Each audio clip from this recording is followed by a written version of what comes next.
You're listening to the Meet the Farmers podcast with me, your host, Ben Eagle. Please remember to subscribe to the show wherever you are listening.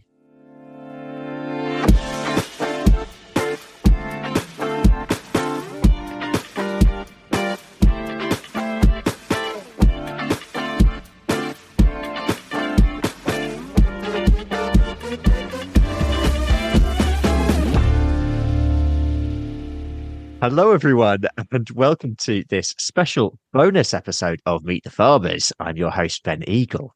Today, we're talking about a film which has been long awaited, certainly in regen ag circles, and was first shown at the Oxford Real Farming Conference back in January.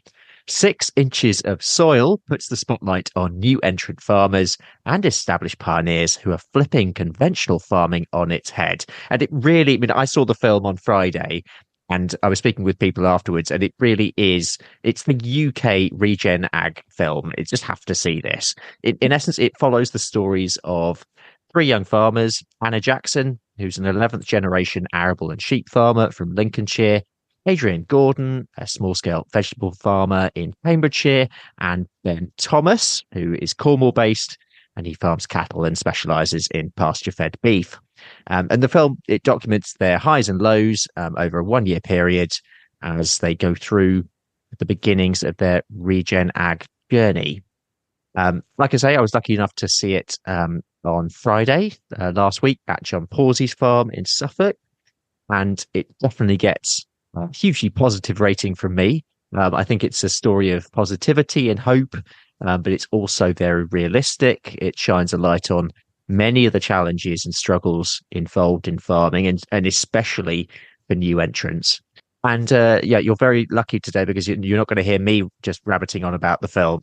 I'm actually joined by 4 stars from the film, well, 2 of the production team and 2 people starring in it. The producer, Claire Mackenzie, is with me, who has been on the show before, over 2 years ago. I can't believe it.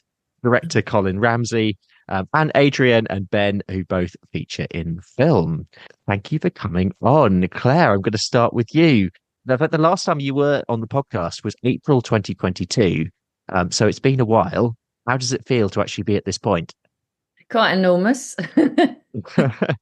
It's, I don't know, I keep reflecting on it because you have to stop. We haven't been able to stop. We launched it on the 4th of January, and it's been like a really hectic train ride, but in a really wonderful train ride where we've been able to stand back and look at full audiences watching our film. And I'm just pinching myself that we've finished it, being that these wonderful farmers have stayed on board with us, that we all seem to be friends still, and that Colin and I are still talking, and that we have a really amazing team, which sort of seems to grow by the minute. People have wanted to be with us since the beginning, because I think, as you pointed out, Ben, it's, this is a regenerative story, and I think people are excited about the word regeneration. And so the essence of working on a project is exploring something positive has just been incredible. So yeah, it's wonderful. It feels fantastic, and it's been a blast so far. Can you give a brief synopsis of the film and what it's about? I briefly introduced it, but can you give a little bit more detail, Claire? Yes. So the film, obviously, easy to start here. We've got AD and Ben, who, and then we have Anna Jackson. So they're the 3 main characters. Colin and I decided to go with new young entrants, so that we've got different from the average age of farmer, 59 white male. We've got 2 women and 3 young farmers, and they're at the beginning of their journeys. And they've all got very different backgrounds in their farming expertise. So obviously we explore that, and then we explore their challenges. And on their way, on their journey in the film, we meet other experts in the field like Henry Dumbleby and Vicky Hurd, who discuss the poignant subjects that come up. And then in addition to that, we take the 3 of them to meet mentors. One of them is John Pawsey, whose farm we were on Friday with a screening.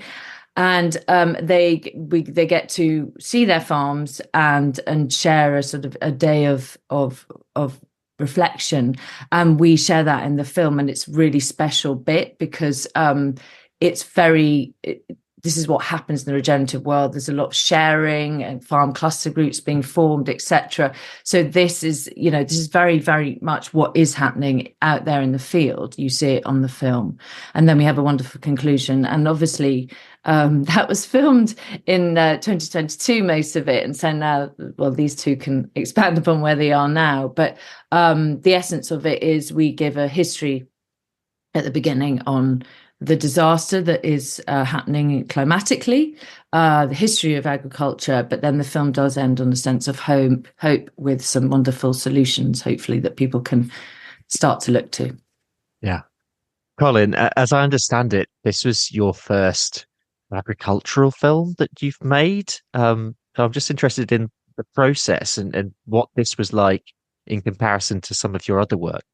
Yeah, so it was actually the second agricultural film, the first being From the Ground Up, which was a short film we made in 2020, 2021. And that's how Claire and I met, actually. And we got to follow 5 farmers in that film in Cambridgeshire on their regenerative journey at different stages of it. And that was kind of like the impetus for 6 Inches, really. So through that project, I got to spend time on farms, talk to farmers, see some of the problems they're experiencing, some of the highs, some of the lows. And I just thought, why aren't more people talking about this? We're crying out for solutions to climate change, solutions that work, that are tested, and it feeds people as well. So when you see what's happening on those farms, it's pretty incredible. But I don't think really anyone's told that story. So that was sort of the impetus for 6 Inches Soil. And yeah, this is like the first opportunity I got to work on a feature film as well, which is a really big deal as a filmmaker. And it's no small thing. It's 4 years of my life. So you've got to really be passionate and motivated by the subject matter, especially with documentary films, because typically you're working very long hours, you're putting a lot of heart and soul and effort into it, a lot of research, a lot of time spent thinking about it, discussing it, talking about the issues, reading a lot of literature. So you're really immersing yourself. So it's something that you have to be incredibly motivated by to dive into. And I don't come from a farming background.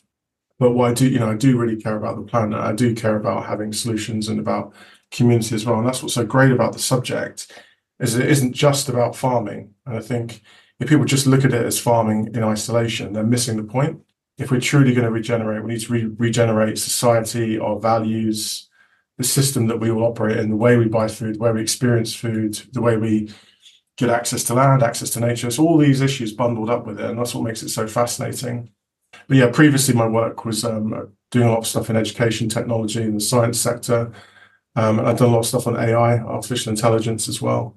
So I've been quite immersed in that. So it was a nice break to move away from a very technical subject matter in a lot of my films through to something actually to do with nature. And actually this is an area which I want to explore more of in future projects as well. Mm.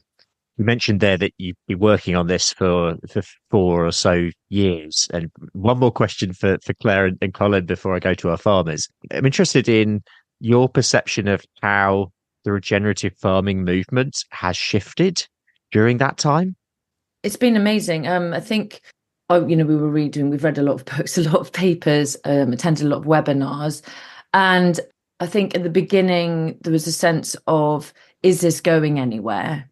Is this gaining traction? You go to groundswell, is it just sitting? I remember one farmer saying to me, well, this is kind of those green farmers that go to groundswell. So we went, and that was, we've been 3 times. So we went, first one we went was in 21. I think it was smaller, and there is a really amazing reflection. So we went last year in 23, it had already grown exponentially. And it was also out of not just farmers learning, there are lots of companies on board now looking at it, whether that's right or wrong, whether you want financial people in to this to sell carbon or sell nature, etc. But that is happening, it is being taken seriously. And then the other great thing we've been looking at constantly is the government, where they're going to put their money. Are they going to support them with the subsidies? BPS dropping, what's going to happen with ELMS, environmental land management, and SFI, etc. And they announced at OFC this year in January that actually they are going to put 10% more in. I mean, we could be cynical and say, are they just trying to win the farmers' vote? I saw a headline today at Farmers Guardian saying the very same thing, is Rishi Sunak does. But at the moment, they seem to be listening to all of their civil servants. Dr. Janet Hughes and her team have been trying, and people like NFFN who are pushing that to happen. So it will be interesting to see if that does happen. But it also, we're seeing lots of regen labels. We've watched Wild Farms since the beginning, and they genuinely have more bakers, they have more farmers, they are engaged, they are buying. I mean, who knows where that's going, but they are still there, and that's amazing. And Matthew's Cotswold Flour, one of our partners, they've just launched a regen flour. So we feel excited, and we feel that farmers are also looking to it, those that might not have done, as a solution. They can't fully go organic, but they look at regen as a step to making their farm resilient and diverse. So we do feel it has grown. Yeah. Colin, what's your perception? Yeah, I mean, I'd echo all of those thoughts from Claire, and I'll probably add that I think it's important with these things to always check yourself and to remember that you are in a bit of an echo chamber when we're screening the film to farmers and to other regen folks. So wherever we can, it's important to step outside of that bubble and see what people on the street think. So I think that's something we should do more of. I think in the future with the film, we're hoping with these picture house screenings we can open up more punters from the public, more people who've never heard of regenerative agriculture, let alone know very little about farming. So I think it's always important to check yourself. But yeah, I mean, the direction of travel seems to be going in the right direction. And in very, traditional farming literature like Farmers Guardian, Farmers Weekly, and Country Farm, you're hearing the talk of regeneration a lot now. And when they're interviewing people in these podcasts and on these shows, it almost sustainability or regenerative or agroecology seems to come up a lot. Yeah. So it really is traveling that direction. And then what you'll find is now that, there doesn't seem to be anyone really defending the status quo. We've got to stick conventional and keep spraying and keep tilling and keep going at it because we've got to feed the world.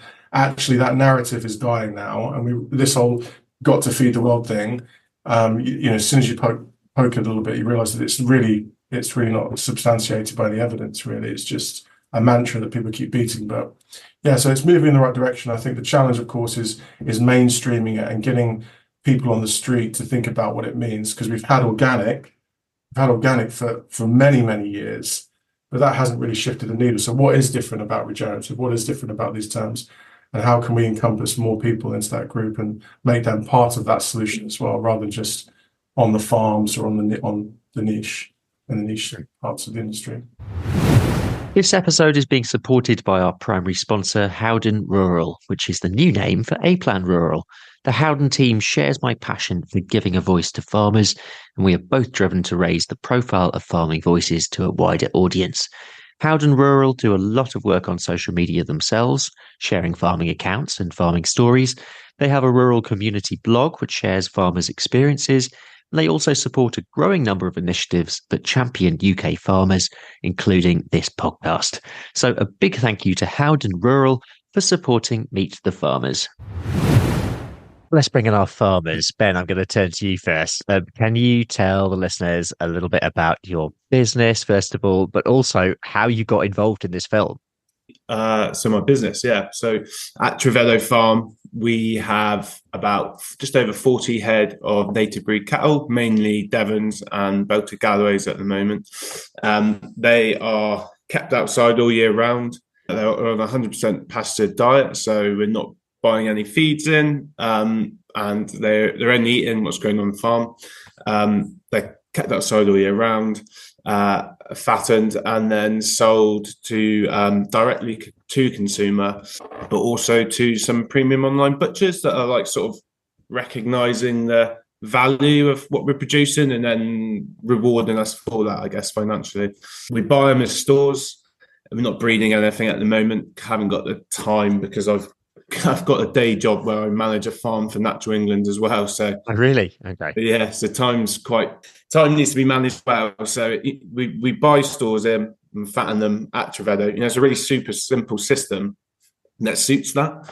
It also suits us being, this is my wife and I, our first farming venture and business setup as such, because it's just massively low capital outlay. We've got no machinery. We're not spending those money on fertilizer. We're not spending those money on feeds as well. So, we've got a really low cost business model that's working in harmony with nature and doing great things at the moment. We're really proud of what we've created, and also through the film, I guess, are proud to show how well it works and how this system, can be adopted by other farmers, like new entrants coming in, or, other farmers looking to simplify their sort of beef operations, I guess. We're really proud of where it's going, and as we've said, that some of the screenings we've been to so far are actually quite excited to have a future in farming that's farming in this way as well, and to be able to scale up this sort of business model that we've got at the moment. So it's exciting.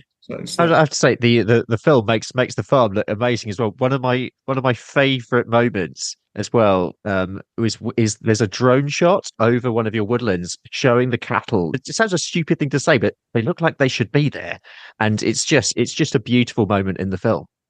I know, yeah. It's amazing how many people keep saying that, which is really nice to hear. But I remember at the time, when Colin was piloting this drone, and we done the work to get the cows into the woods, let them rummage around for quite a while. We left them in there for the rest of the day, and got back to Claire and Colin, and I just remember their reaction being like, "Oh my gosh, that was just like the most epic thing to see on just the drone camera." So, to see it now on the big screen is awesome. So it's brilliant to hear that. But yeah, I think especially the Belties, they really stand out in there, don't they? And they're just made to be there. They're happiest when they're in those sort of environments and having to go to rub and scratch, expressing their natural behaviours, really. So it was great to be able to show that on the film. It was an amazing moment. Yeah. So how did you get involved in the film? Yeah, so I think one of the brilliant landlords we've got at Trevetto, Simon, the farm's owned by 3 siblings. He somehow knew Claire, and Claire.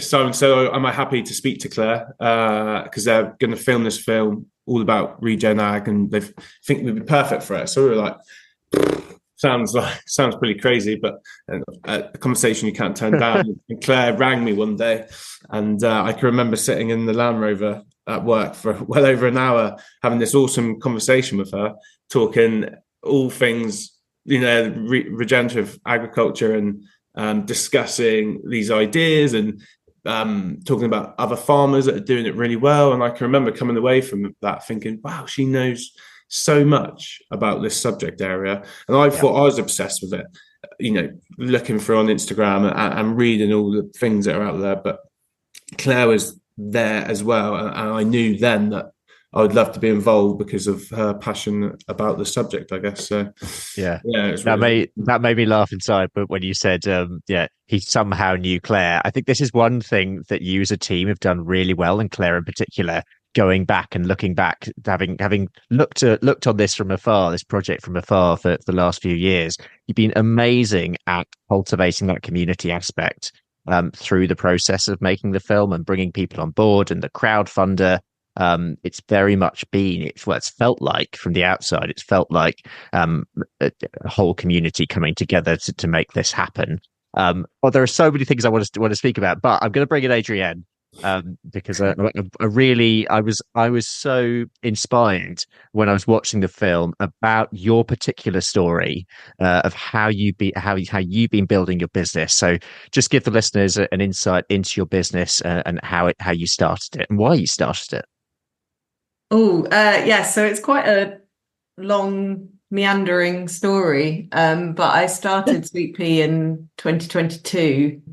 I got into growing veg by going traveling and volunteering on organic farms in New Zealand. Yeah, I was around people who were like, if you ever go traveling, you must go and woof. That's what they call it. It's willing workers on organic farms.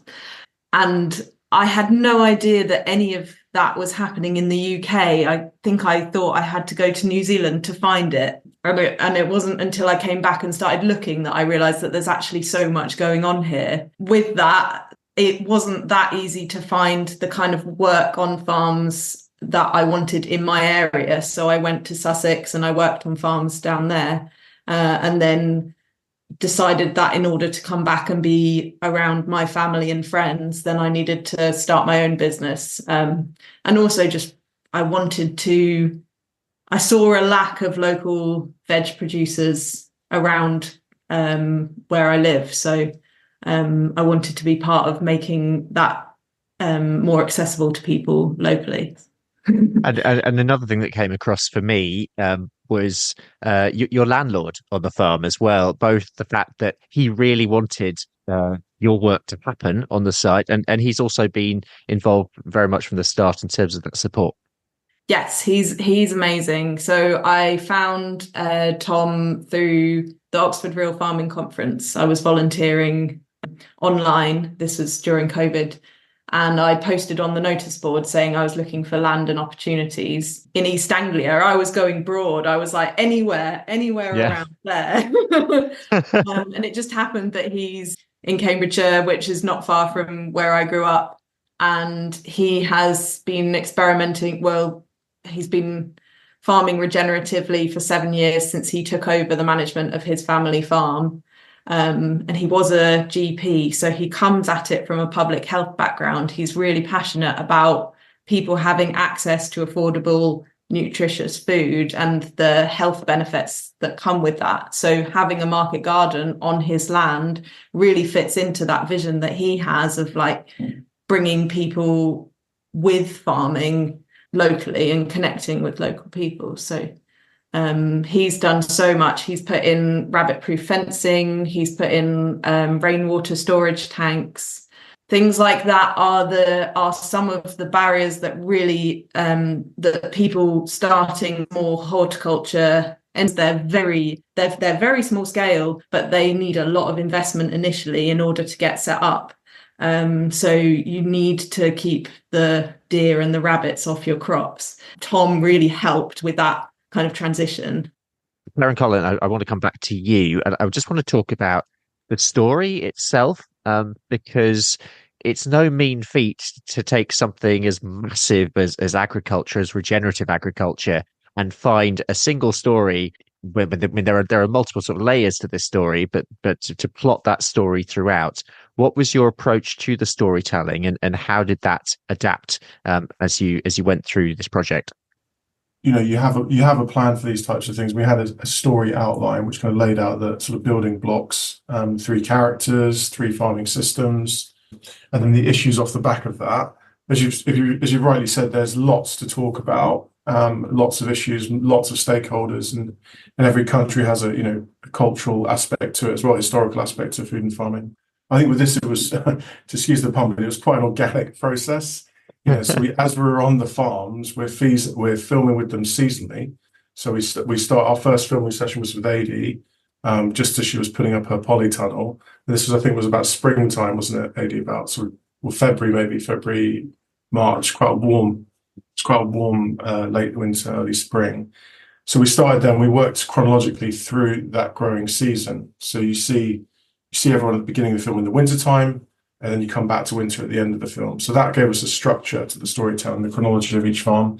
And we also wanted to show what it took to grow or to develop that produce. So with Anna, you see her drilling, and then the wheat growing, and then the harvesting of the wheat, and the same with Adie. You see her growing the food, harvesting the food, selling the food, and the same with Ben as well. We see the cow go through and all those things. So we see the whole supply chain. That was an important part of the story. So if you imagine it in layers, at the top, you've got the 3 farmers across the 3 farming systems, and you've got the chronology of that time, and then you've also got the food they're producing as well.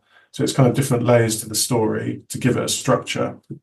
And then off the back of that, once you've got people into that structure, you can start talking about some of the bigger issues, societal issues, environmental issues, policy issues, and stuff like that. But I think at the center of it, we wanted to show, the difficulties and the solutions as well. And I think everyone that's seen the film has come away saying what a positive story it is, an inspiring story, and how, we don't pull any punches. We acknowledge the difficulties, but we also have a focus on, the solutions and their journey as well, and how, at the end of the film as well, we give a little update to the characters' journey as well. Of course, it's just 1 year on a farm, and you can only do so much in 1 year. If you really, if I was to do it again, I'd say I'd be, living on a farm for like 5 years, and you get that real journey then of like that full development, that full business development, perhaps even 7 years.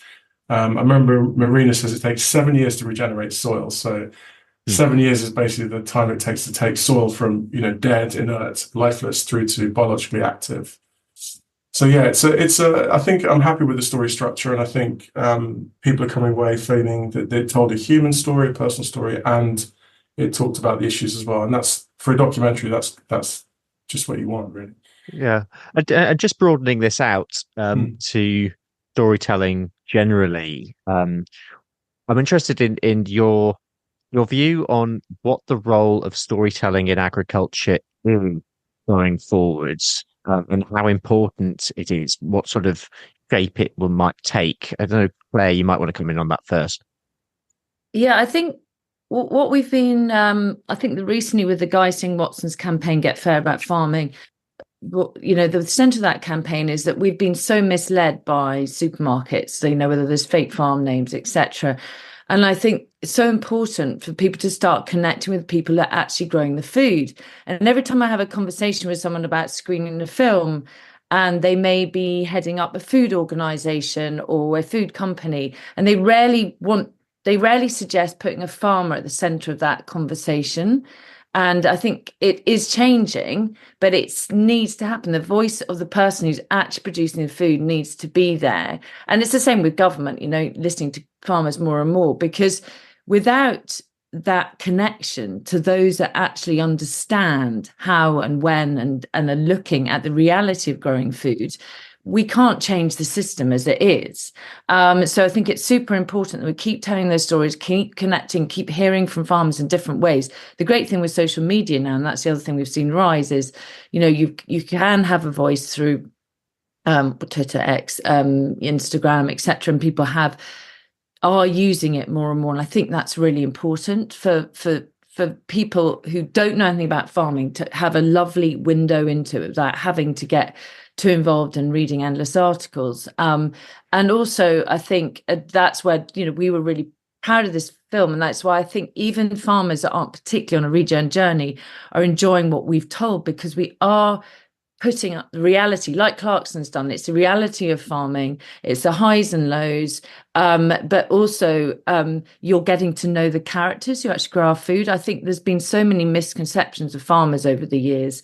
And I know this, I was brought up in a rural area in Scotland, and there are always quite often jokes, they're a bit, but they're probably absolutely knackered and don't have the time. So now I think, we're asking more from farmers having to communicate. And, I work with Adie on the farm. I know we're at the middle of the summer where she's absolutely knackered. The last thing she wants to do is write a flipping post to people. But she still rises and does it, because it is a tool to communicate. And the way she communicates through those posts are so personal. Personally, I know her, but I think when she writes a message, you want to go there, you want to buy her products, you want to know more, you want to know why she's protecting her soil. And those are the positive stories I think need to keep being told. Yeah, it's the social media aspect is massive. I think it's a huge opportunity, because you literally be anywhere on a farm and share with an audience internationally in seconds what's going on. That just have to pause and just let that sink in. People forget how amazing that technology actually is, right? And that's only in the last 20 years. And you can do it live, which is incredible. I think going back to the piece with farmers, for a long time, farmers really haven't had a voice. I think they've had certain organizations represent them, but now they're being empowered to tell a story on their farm if they have the time to do so and the resources to do so. But also like for their product as well. So if you're an arable farm, that's maybe a bit more difficult because it's sold on the commodity market.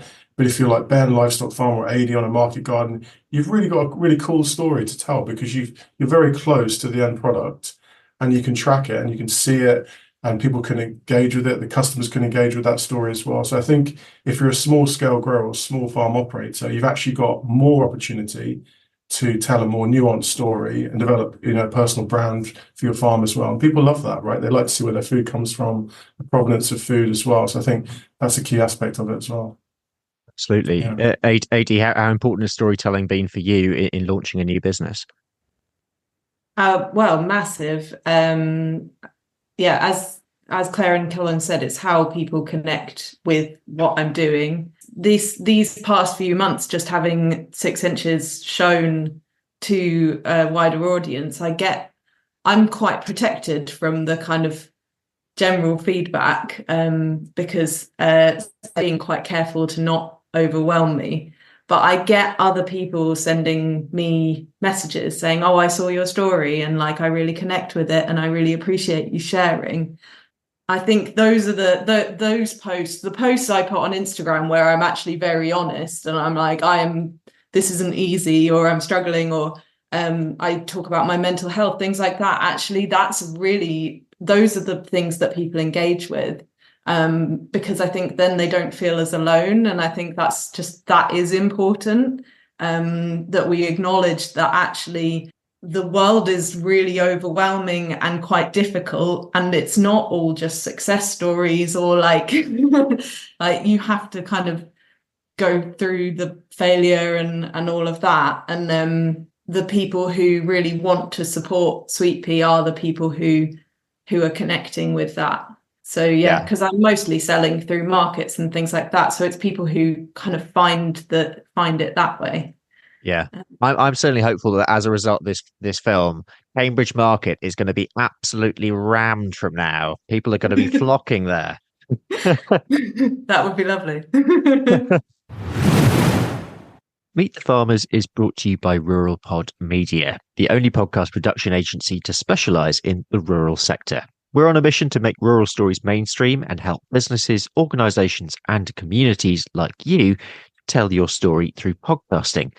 Podcasting is a fantastic way of connecting with your audience, whoever that might be, getting your message out there and networking with leaders in your niche. RuralPod Media can help you by launching your new podcast or helping you with the technical side. We also provide podcast training and an audit service if you already have a podcast, you're not sure where to take it to next. For more information or to book a call, visit ruralpodmedia.co.uk. That's ruralpodmedia.co.uk. Claire, the film is available in lots of locations over the next few months. Can you tell us a little bit about plans for the film through the year? And critically, I suppose, how people can watch it, because that's the important bit. Yeah, so it's been World Organic is going to come back. So built, as you said, the crowdfunder, then we had an audience, and from the beginning people have said, can we show it on our farm, can we put it in our food group, maybe a university, whatever's connected. But we were collecting all these in our little database. Thought we had it all under control, and we obviously thought we'd made a really good film, but I think the timing has been unbelievable, because we were worried it might be a bit late, there might have been a bit of development, people might have settled, or there've been, farmers were suddenly being given loads of money from Elms and whatever. But no, farmers are on the streets and marching. Yeah. And so when we launched it, we've had a huge amount of interest. It's just gone bonkers. So we, with a very tiny team, and most of us have been doing it for nothing, and hopefully that will change as we're beginning to sell it as such. But we also wanted to remain showing it at community level, because myself and most of the team, it's been, as you mentioned earlier again, Ben, it's been made as a community piece, it's been made as an environmental piece, it's been made as a piece that we want everyone to see and have access to. And so we were so delighted that it's going out widely, but we've now had to find a way of doing it effectively, because we suddenly realized you're not sending out a DVD in the old way. How do you do it safely? It's a big file, all of these intricacies we've had to navigate. So finally we found, through another organization, a company that works with small film companies like ourselves to distribute at community level. So it's absolutely amazing, and we will launch that hopefully in the next week. And what we'll do is we'll be steering through our comms, everyone in that direction, and they'll get the license, they get all our materials, and then they'll safely get the film, and that company will also support them technically. Because we were so worried, we got to place Rassie up in Scotland is suddenly getting it, and then we're going to get a phone call, you've sent us a link, but now it's not uploading, and that we can't deal with that. So it means once it's called Kinema, once that's up and running and really effective, then we can get all of these screenings happening. The other wonderful thing that happened was in July we had a test screening, and someone called Flip Beckett came to see it. She is with Picture House. And basically, she heads up the Green Screen program, which is unbelievable. So basically, they choose a selection of environmental films for the year, and they show them at picture houses, and they do a short run. There's one called The Nettle Dress, which has done so well that actually it's still running in picture houses. And so she selected our film, which is amazing, because when we've applied for sort of film money and stuff, I think half the time people still don't understand that farming is a topic that people actually really want to watch and learn about. And we're hoping that this will happen through Picture House. We're going to unlock it. So the key to that is hopefully we'll be seen outside the echo chamber, that people in cities and towns will see it there. But other cinemas are also offering it. So basically watch our website, 6inchesofsoil.org, and on there is a whole list of screenings. There's a really effective map. Obviously, we have our newsletter. You can sign on via the website, and then we have all our socials as well. So that's what's happening. At the end of the day, probably by the end of the year, hopefully we've also put it into some major festivals that we've also just worked out which ones we're going to put it into. If they accept us, and there's one in America particularly, that doesn't happen to the end of the year. So it won't be till the end of the year that will be available online, when people press either video on demand, or someone like one of the big streaming services takes it. So that's it. That's sort of what's happening. Amazing. Ben, have you had much feedback from other farmers? I'm interested in how it's gone down with them. So initially, it's quite cool actually. There's screenings around the UK, and Instagram goes quite crazy during, and then hopefully after the screening, when they all get onto their phones and look at the flyer and give us a follow and look at what we're up to. So that's been really cool. Having like a buzz of energy after each screening. There's been a few people, it's been quite a lot actually, it's asking maybe how we started getting into mob grazing, or the cattle in the woodlands sort of management, and how we're thinking about that, and what's our future plans, and they would really love to try it as well. So it's really cool that it's like building enthusiasm for other farmers to make some changes, and it's quite humbling as well. I've never felt like I was somebody that other farmers would come to for advice, but I guess now I'm for 2 or 3 years into farming in this way. We've been doing it, and we've got a bit of experience behind myself, and I actually feel like I can help other people out, and it's really nice. It's exciting. It's just a nice thing to do, isn't it? If people ask you a question, give them advice, and I feel like it's a great way to help enact some change. And then locally, we had a screening down in Cornwall, and that was brilliant. The buzz in the venue afterwards was just amazing, and there's all these like leading local farmers and agri-businesses, and it was quite humbling to be a part of that evening.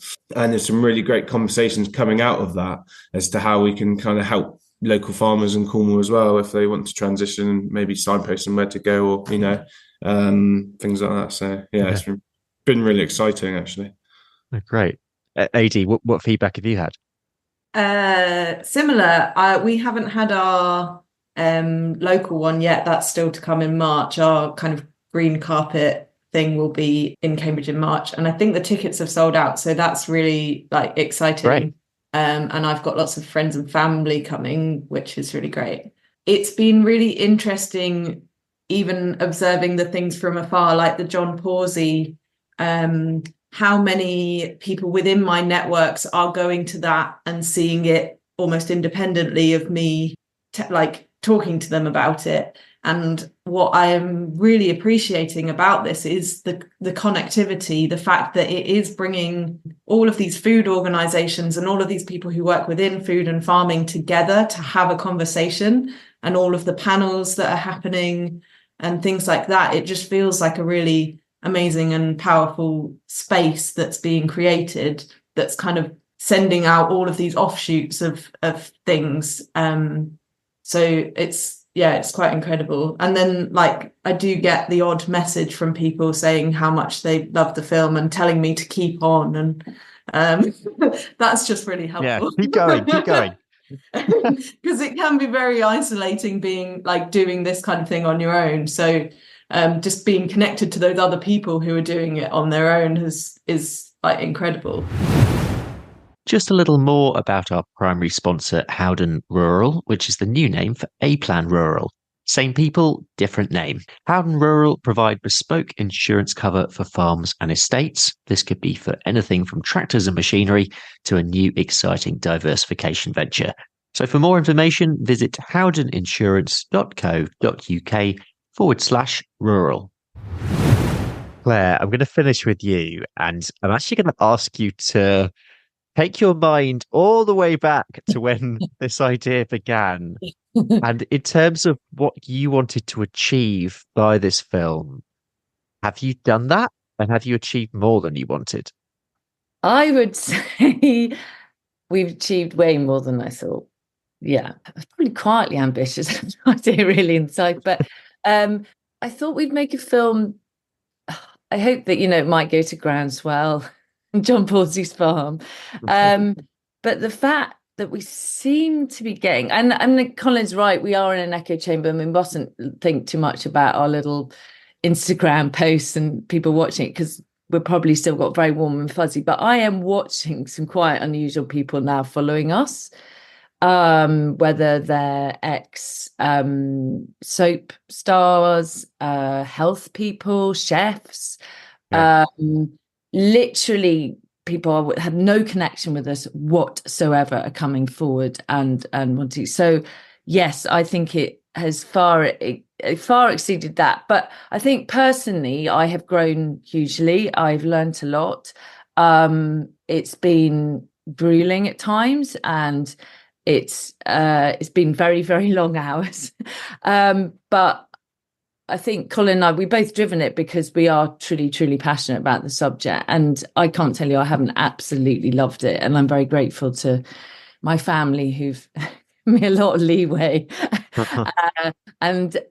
So, yes, I'm grateful to these guys, particularly to the farmers, to AD, Ben and Anna and Andrew, for giving up a huge amount of time, and to be part of, hopefully forever be part of what I would call the regen agroecological community. It means a lot to me, and I hope that I can carry on working with Adi on the farm when I can, and just be in touch with soil, because that's the place I want to be, really.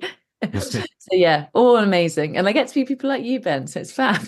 Oh well, it's once again, yeah. I'm probably picking the film up maybe a little bit too much. Is that possible? But it is just, I'm so pleased that the film is at this stage, and it's really exciting to see it out there, see people watching it, engage with it, and like you say, one of the things I'm really excited about is where this can go. So those other people, who are those other people out there who this can engage with, this can attract. So very excited. Before you go, and Claire, I'm going to ask you these. I'm going to ask you the final two questions of the show, which I ask in every episode. If you had a message for the public, any message, what would it be? I'm going to be interested in this one.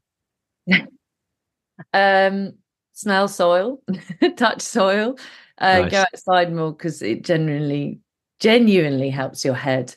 And if you can do it with a community, even if you go to a community garden or cluster group of farmers, but yeah, do it in a community spirit.